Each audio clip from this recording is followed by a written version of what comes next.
Assalamualaikum warahmatullahi wabarakatuh. Selamat pagi teman-teman mahasiswa Unpam. Ketemu lagi dengan saya Ibu Evita Fibriana, pengampu mata kuliah Pendidikan Pancasila. Hari ini kita akan membahas mengenai materi pertemuan 11, yaitu masih mengenai Pancasila dalam konteks ketatanegaraan Republik Indonesia.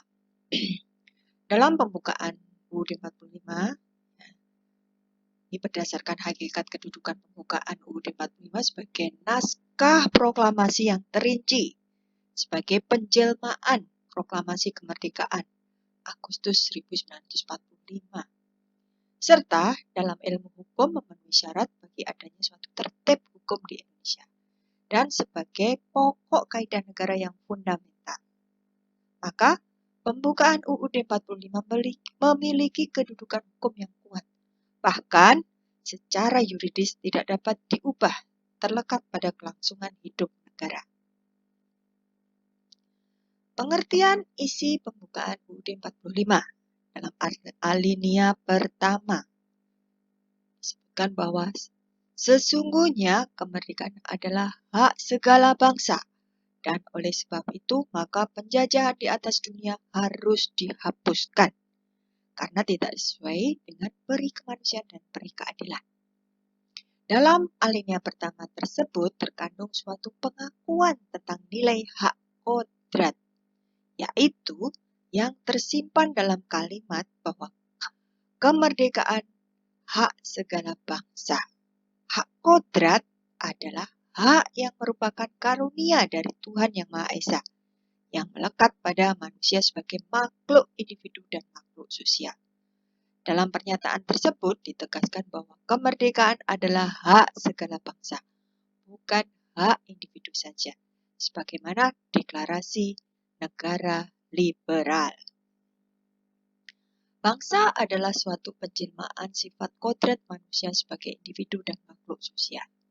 Oleh karena sifatnya sebagai hak kodrat, maka bersifat mutlak dan azazi. Dan hak tersebut merupakan hak moral juga. Oleh karena sifatnya yang mutlak dan azazi, maka wajib kodrat dan wajib moral bagi penjajah yang merampas kemerdekaan bangsa lain untuk memberikan hak kemerdekaan tersebut.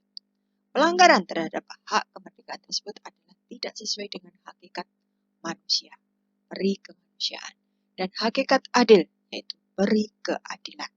Dan atas pelanggar tersebut, maka harus dilakukan suatu pemaksaan, yaitu bahwa suatu penjajahan harus dihapuskan.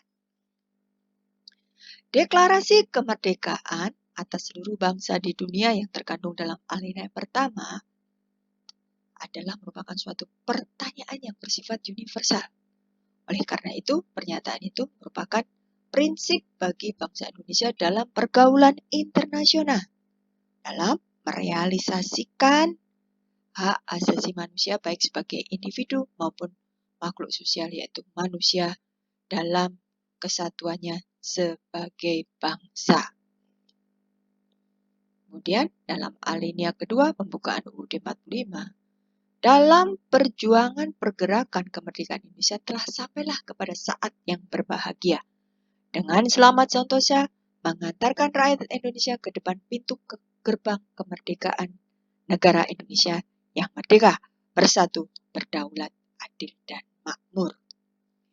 Berdasarkan prinsip yang universal, ada alinea pertama tentang hakikat kodrat akan kemerdekaan. Maka bangsa Indonesia merealisasikan perjuangannya dalam suatu cita-cita bangsa dan negara yang merdeka, bersatu, berdaulat, adil, dan makmur.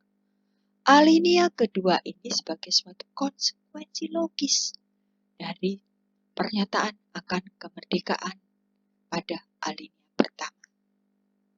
Kemudian dalam alinea ketiga, bahwa di situ ada kalimat atas berkat rahmat Allah yang Maha Kuasa dan dengan didorongkan oleh keinginan yang luhur supaya berkehidupan kebangsaan yang bebas, maka rakyat Indonesia menyatakan dengan ini kemerdekaannya.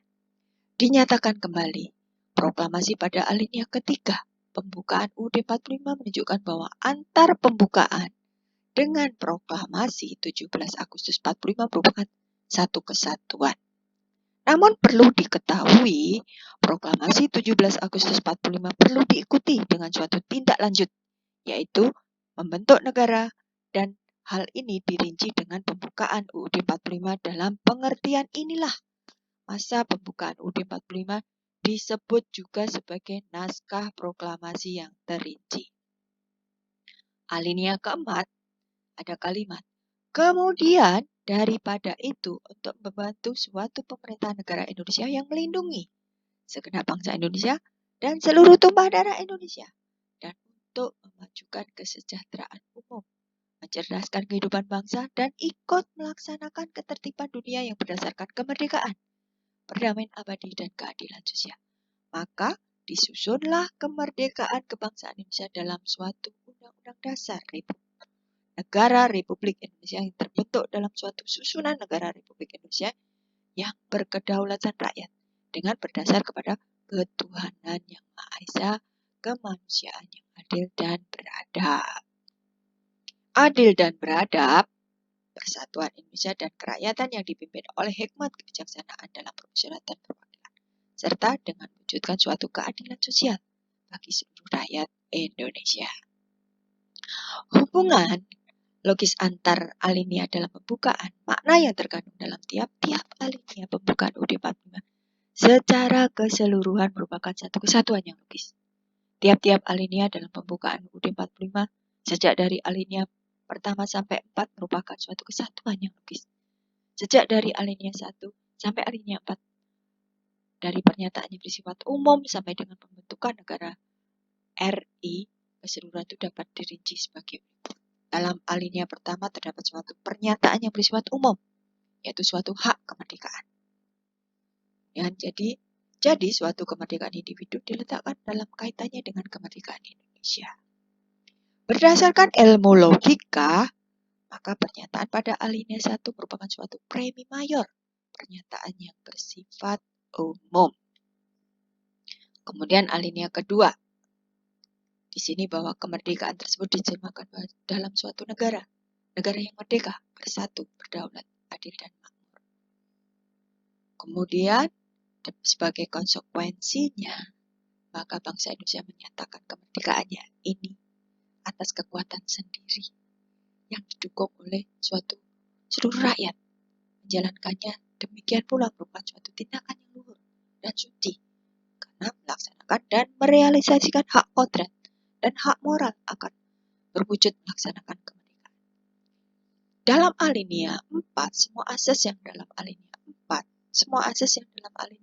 tersebut pada hakikatnya merupakan asas bagi alinea 4.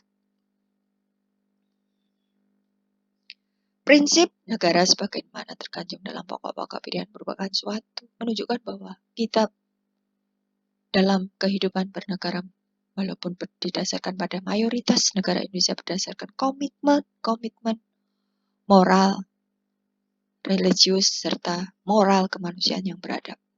Karena dalam kehidupan bernegara pada hakikatnya untuk mencapai tujuan kemanusiaan yang bermartabat luhur.